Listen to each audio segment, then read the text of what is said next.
From our studios around the world, this is Eat Well, Travel Better, the Business of Food Travel podcast. Every month, we bring you the world's culinary tourism industry professionals and share with you strategies, tactics, and information that help make you a more effective leader, communicator, and professional in our culinary tourism industry. I'm your host, Eric Wolf. Thanks for listening. Welcome to episode 62. Today, we will be speaking with Selassie Atadika. After over a decade spent engaged in humanitarian work with the United Nations and years of self-teaching in the culinary arts, Selassie completed her formal culinary coursework at the Culinary Institute of America. Chef Selassie uses Ghanaian cocoa and chocolate as a base to feature the flavors and essence of Africa to celebrate and preserve Africa's culinary heritage. A food systems advocate, she was a finalist in the 2019 Basque Culinary World Prize, within the top 100 in the Best Chef Awards 2021, and a 2021 recipient of La Liste New Destination Champion Award for Africa. Selassie, welcome to the Business of Food Travel podcast, and thank you for being on the show today. Selassie, I am delighted to be speaking with you today. I was looking at your biography and the list of accomplishments that you've had in your life, and you are truly an amazing woman. Thank you for being on the show today. Thank you so much. It's a pleasure. So before we get started into some of the more exciting things that you've accomplished, I think it would be really interesting for our listeners to hear about your eureka moment and why you decided to get involved in promoting African cuisine in the first place. Because I think your story is so telling, and it's something that I've experienced as well to some extent. I spend a lot of time working around the continent, and I've just met a lot of different people, and on so many levels, very little is known about the cuisines of the continent. I was in Central African Republic in the middle of nowhere. It was about a one-day travel from the capital.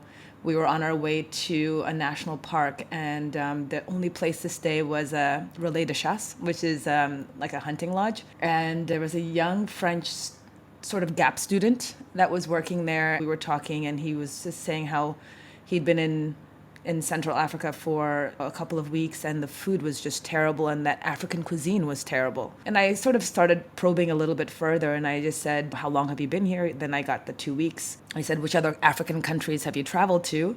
He said, none. And I kind of was, you really don't have a space to even comment. You know, you've been somewhere for 2 weeks and haven't really met anybody. You've been in a sort of a limited context, and to speak about such a massive continent and being able to understand it, he just didn't have the bandwidth. So for me, I just have had a few experiences like that, and just for me, I fell in love with the food that my mother cooked. I knew how much love went into it. I understood the flavors. I understood sort of what goes behind the preservation techniques, for example, for the fermentation that you see a lot of, and so I knew there was amazing stuff that needed to be shared with the rest of the world. And for me, I just wanted to find a way to speak about it to others as well. So that was one of the reasons I decided to do the culinary program, to kind of get the alphabet, if you will, or the vocabulary to be able to express what I knew was amazing to other people, and to actually kind of push back a little bit and just say, actually, you're wrong. I love that. And I have seen this many times where a European or an American has not experienced the cuisine, or they think their cuisine is just better by default. Or I also see that sometimes in local destinations where the local residents think that the European or the North American cuisine is better, and they forget to promote their own cuisine to visitors, which baffles me, but it still happens. I've noticed similar patterns in the continent. I've been lucky enough to have traveled to a little over 40 African countries, and one of the things that really struck me, and one of the reasons why I decided to move back to Ghana to do what I'm doing, was that every time I went to a capital city, there was really no place to have really good local food unless you were invited to someone's home. I would have visitors or friends, or my parents would visit me, and I just would be like, well, I'm going to wait for Auntie so-and-so to invite me to dinner, and then we can go and you guys can try the food. Because a lot of the sort of the restaurant scene, it's changing very much so now, but in the past 10, 20 years, much of the restaurant scene was actually French, Italian, quote unquote, continental cuisine that was set up for tourists. But I think we forget that actually when tourists come, they want to experience what you have to offer. We'll continue our interview in just a moment. The World Food Travel Association is the world's leading authority on food and beverage tourism. Founded in 2001, each year we serve a community of more than 100,000 professionals all around the world. Need inspiration to take your business or destination to the next level? Or are you looking for the latest trends and best practices in culinary tourism? Look no further than our Food Treks Global Summit happening on April 27 and 28. Visit worldfoodtravel.org and click on the Events tab, then the event calendar to learn more and register. Absolutely, yeah. I think that's only grown in the past 20 years, so it's good to hear that that's happened. You were originally from Ghana, but you moved to the US. Would you like to tell us a little bit about that journey?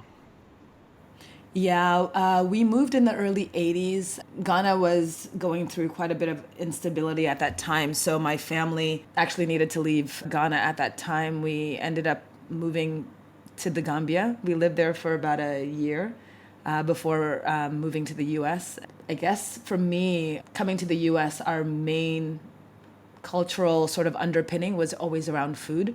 My mom, I always say that she cooked every day except Mother's Day and her birthday. We ate Ghanaian at home pretty much every day. There was a certain sense of warmth, comfort, a sense of home, a sense of belonging that we had in our food. So that was really how I grew to really just understand and love and eat it. The ironic part about it that I see now that I live in Ghana is that some of the dishes that my mom would make, you would never make at home. So there are dishes like kenke, where you take ground cornmeal and you ferment it for about 3 to 5 days before you cook it for several hours. It's a dish or a meal that normally you would buy because it's so laborious that no one really does it at home. But because we were in the US, we had no other way to access it. She used to make it at home, and it's one of the things that I actually know how it's made, but it's something that most Ghanaians on a day-to-day basis would not know how to make. When you were in the US, I think you started working for the UN, is that right? Yes. Yes, I did start off my career working for the UN. I started actually in Kosovo and then eventually realized it was just too cold for me. Ended up moving to Liberia, and that was the first posting that I had with the UN. What kind of work were you doing with the UN? I started off doing work around gender. And so I actually started in New York as an intern for what is now UN Women, but at the time was called UNIFEM. And it was really around understanding gender roles and trying to dismantle a lot of those challenges. When I started off in Kosovo, the work was in minority protection and looking at ways to protect and support the needs of minority communities in Kosovo at that time. I later on continued to do humanitarian works. I shifted to UNICEF at that time and did humanitarian response for women and children in Liberia and South Sudan. Then later worked in regional offices supporting the work around the continent for both man-made and natural disaster. When you were working for that agency of the UN, was there anything that related to food and what you were doing?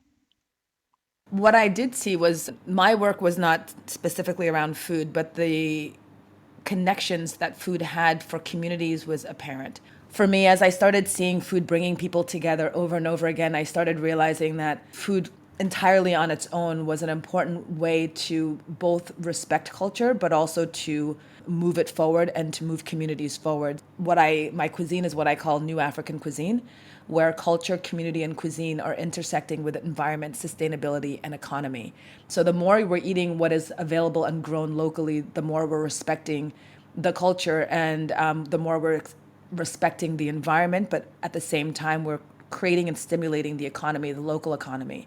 And so I started seeing the importance of that. There was another moment where I was looking into sort of the logistics and supply lines around therapeutic medicine, which is made from peanut butter, groundnut paste that's heavily fortified so that it actually is a medicine.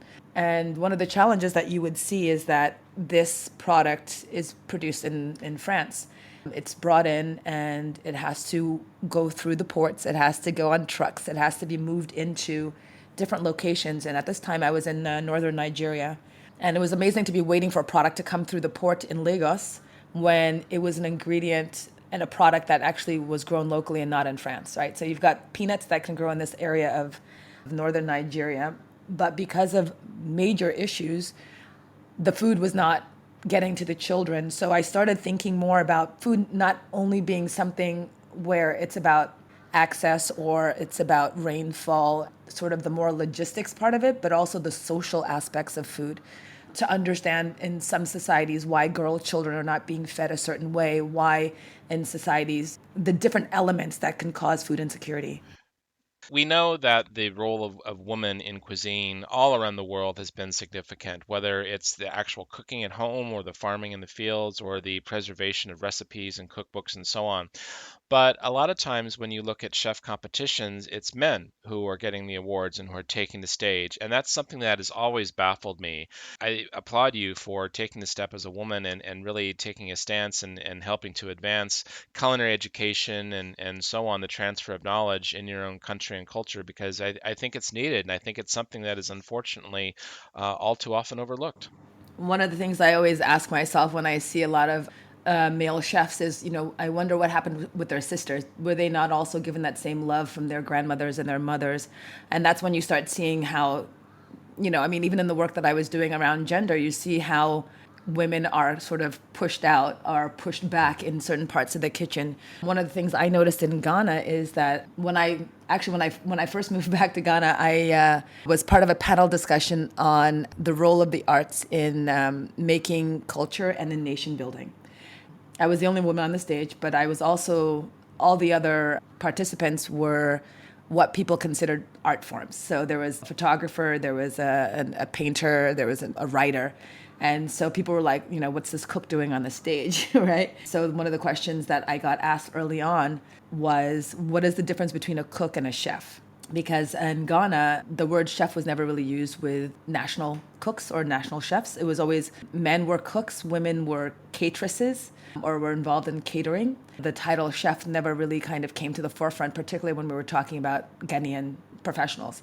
It was always a chef, it was always a cook or a cateress. Before I had a chance to respond, the question was, what is the difference between a cook and a chef? And as I was about to respond, someone heckled and said, a chef is someone who cooks for people who are not hungry.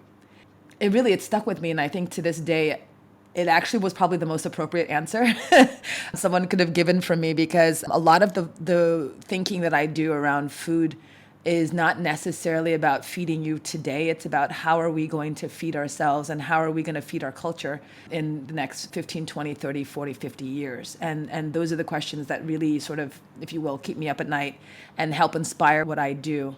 It's a space where even within my team, my team is women, and I've worked really hard to empower them to understand what goes into it and to feel strong enough to be able to stand on their own and to know actually what you do know is important and what you contribute is largely important, and it's not something that should be minimalized, and you should have a lot of pride and dignity. I think there's still a lot of, in Ghana, the sort of idea that if you are smart, you will go on and become a lawyer, doctor, engineer. And if you're not smart, you do vocational, you do cooking, you don't really need a lot of math and science. But meanwhile, cooking is math and science. Would you say then that the perception is changing in Ghana, where women are being elevated in positions in the culinary arts, or are they still kind of slow to make this move in Ghana? I do see it happening. It's definitely slow. What I have seen over the last 10 years that I've been back is there's been a beautiful sort of growing of local chefs. There are a lot of young people that are getting into the industry.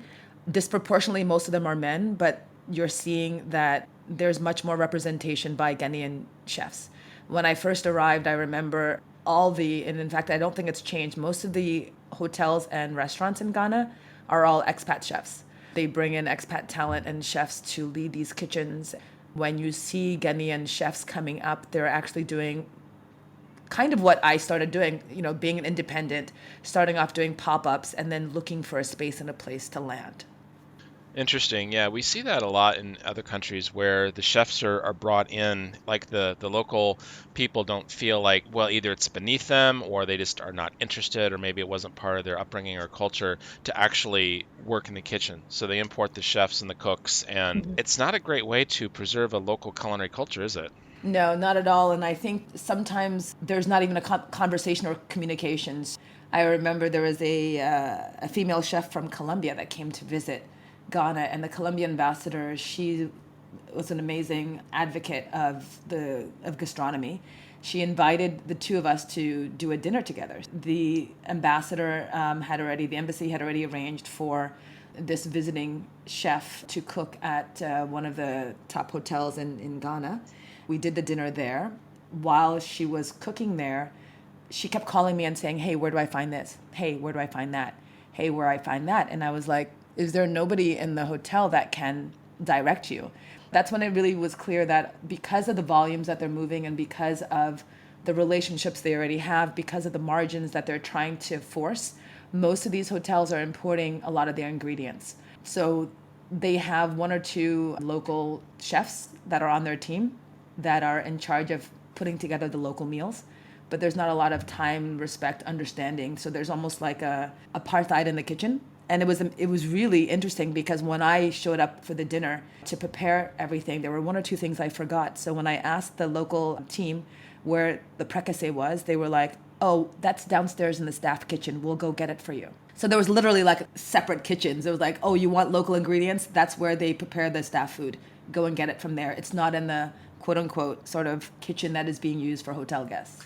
It's interesting. And when you think about the hotels companies coming in and bringing in chefs and food and beverage directors from other countries and paying them the salaries to do so, that their cost of doing that is so high. Why not just invest in the local talent? It's beyond me.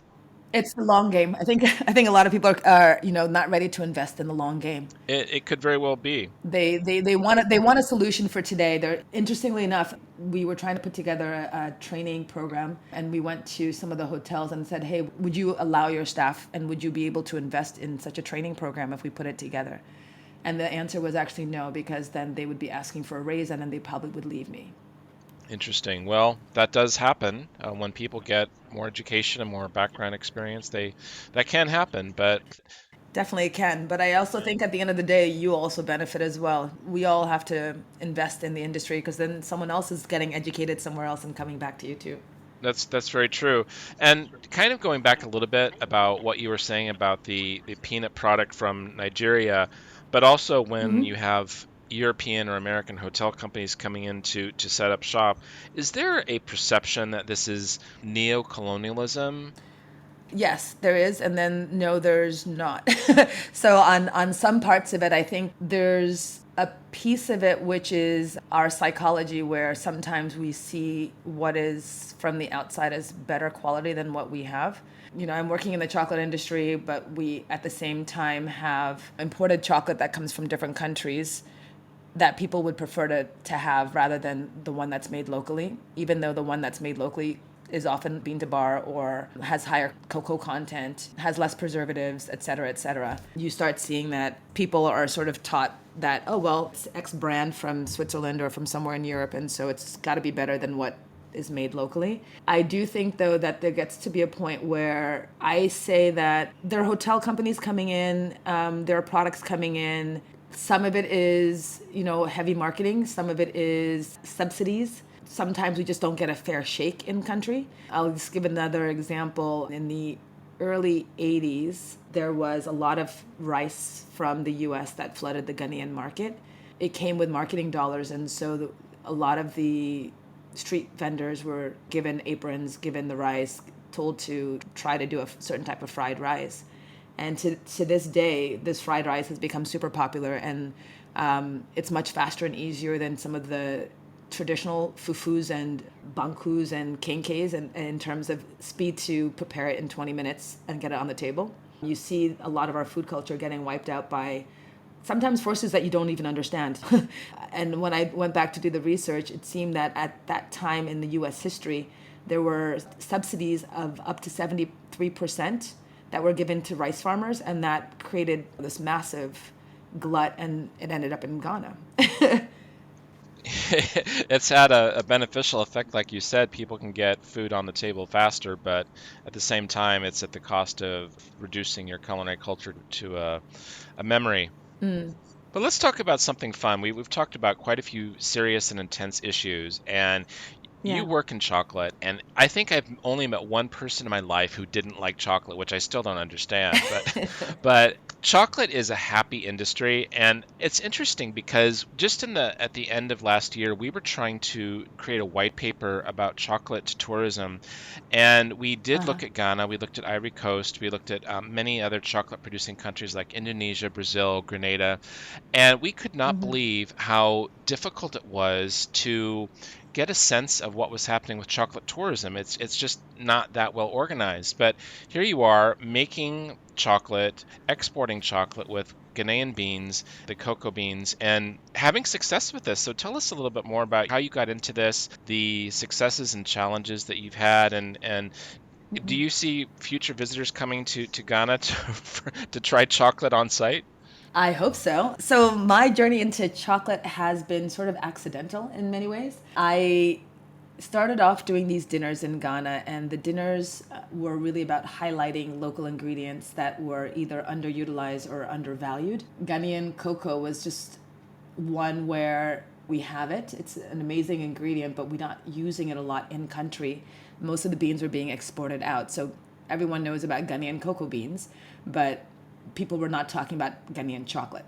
And so at the end of the meal, I would make these truffles as part of the Mignardi's course, and that would go out.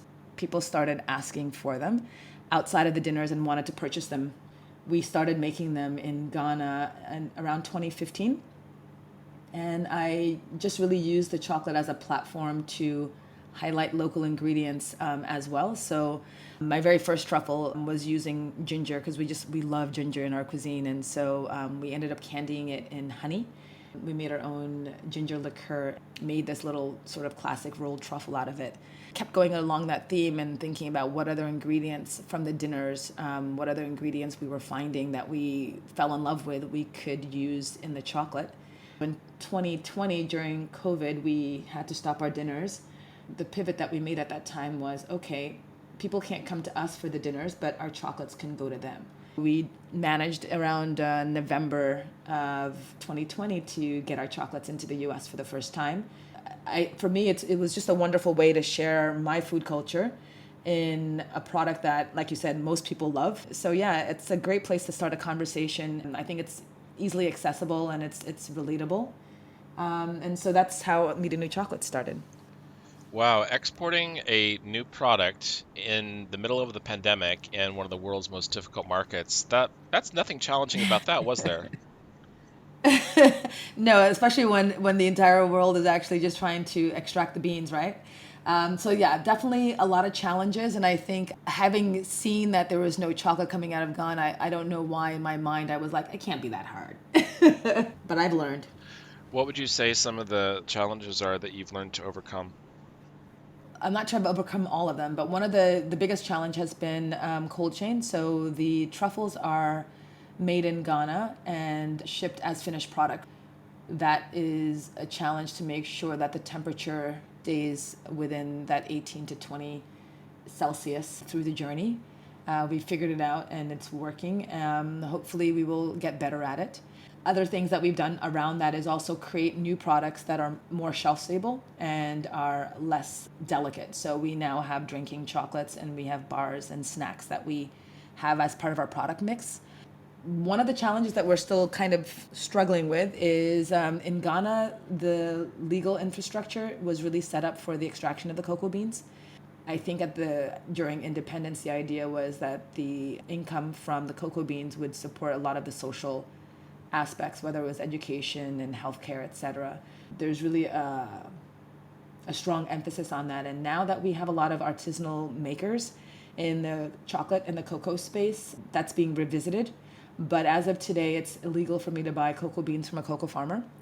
When I set up, I wasn't ready to go to jail or get in trouble. So we started working with companies that are purchasing the beans and then doing the first level of processing. So we are chocolatiers and not chocolate makers just because of the legal framework was a bit easier for larger companies to do the first level processing. but it's been great because the partners that we work with are able to get traceable, ethically sourced chocolate, and it's the beans that we use for the chocolate are actually organic. So it's given us opportunities to sort of do what we do well, and as a chef, mine is flavor, and then let others who also have their own expertise do what they do well. So you mentioned that your chocolate is organic. Have you gone for any of the certifications, whether they're organic or fair trade? Do any of those hold value to you, or do you look at them more as first world marketing schemes? It's a mixed bag. I think for us, we're in the process of trying to get the certification for the bars.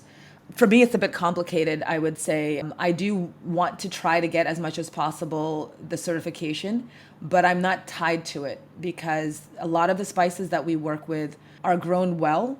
However, it's the protocols and the certification process is really expensive and difficult for indigenous spices.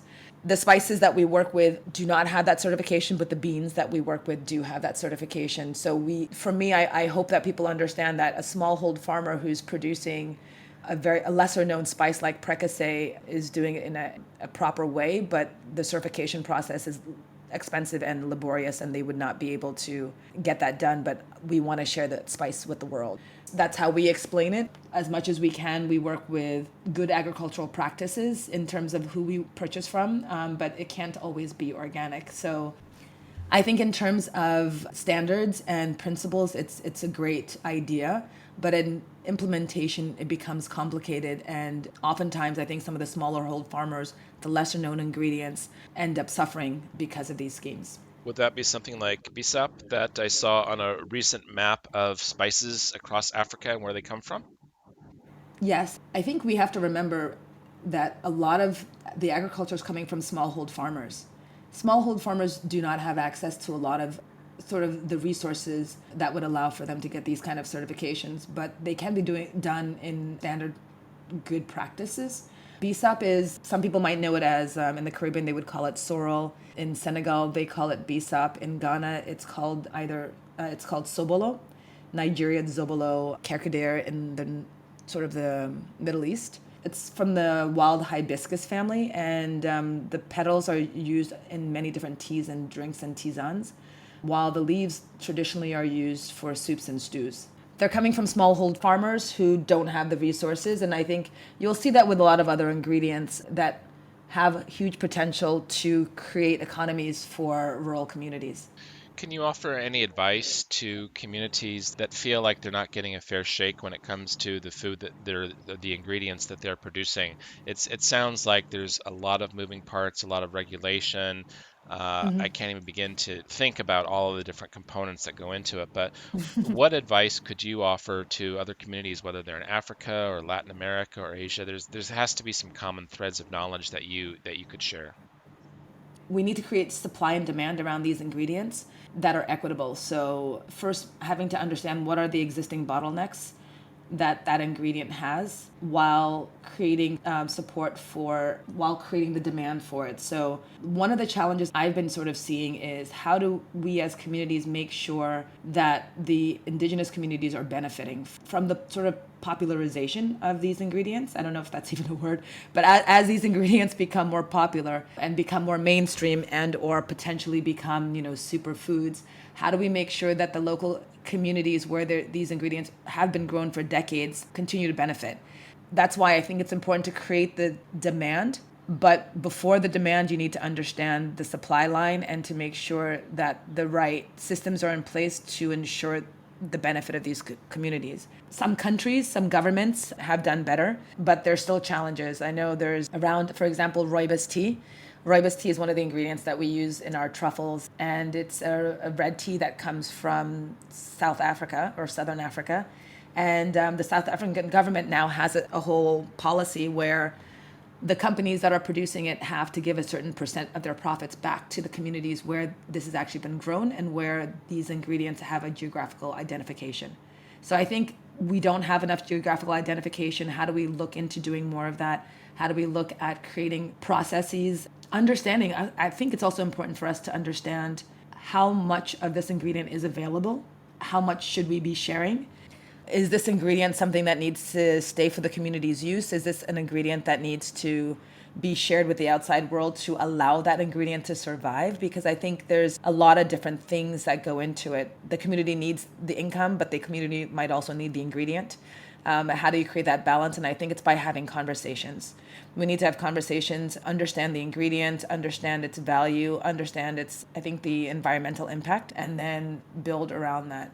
It requires people to work together. And I think the beautiful and the difficult thing about food is that it touches everybody and it involves a lot of people. And that's why I think sometimes it can feel overwhelming. But I think the basics is supply, knowing your supply, and then being able to work with like-minded people, working with your local chefs to create that demand, working with your local press, working with the different people once you have a good understanding of that supply. Well, this is clearly something that you're quite passionate about. I'm almost getting the sense that this is kind of building towards the legacy that you want to leave behind as a professional.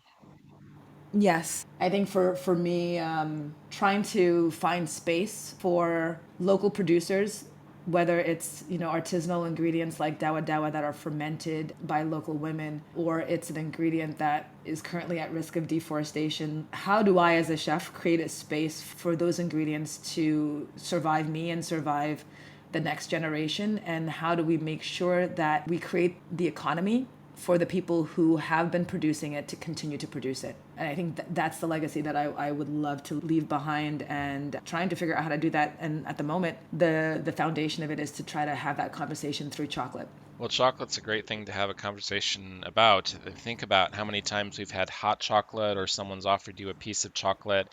I've been in countries where someone, whether it's a driver or in a meeting or something, and they put chocolate on the table, it's kind of like an international icebreaker, if you will. Absolutely. Yeah, yeah. Well, what are you reading right now? Anything interesting? I'm currently going through, for a second time, In BB's Kitchen. It's a cookbook that's written about, it's really talks about grandmothers. And I think this kind of goes back to the beginning of the conversation of how do we have culinary custodians stay in the conversation around gastronomy. And it's written by Hawa Hassan. It looks at the food from our aunties and grandmothers. And for me, it's just something that's very dear to my heart and allows me to kind of re-energize myself, despite all the various challenges that, you face, to kind of go back to the beginning, go back to the home kitchen where just amazing flavor has been developed. It sounds like a book that I should put on my reading list as well. Definitely. We need to wrap up soon and be on our way. And you're a busy woman. I'm sure you've got some chocolate emergency happening right now. Is there anything else that you'd like to share, like maybe a quote you're known for or a pet peeve that you'd like to talk about? One of the things that I think I'm currently, it's inspirational quote that I hold dear to me is "Live life as if everything is rigged in your favor" by Rumi. I think the environment that I'm working in with the chocolates, we're literally trying to change the narrative, and so things often don't go as I would like to.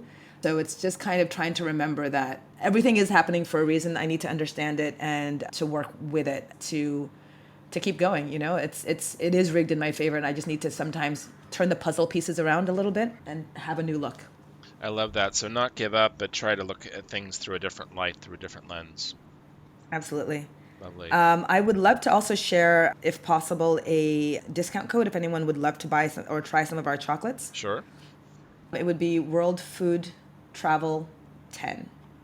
World Food Travel 10. That's easy enough to remember. Great. Wonderful.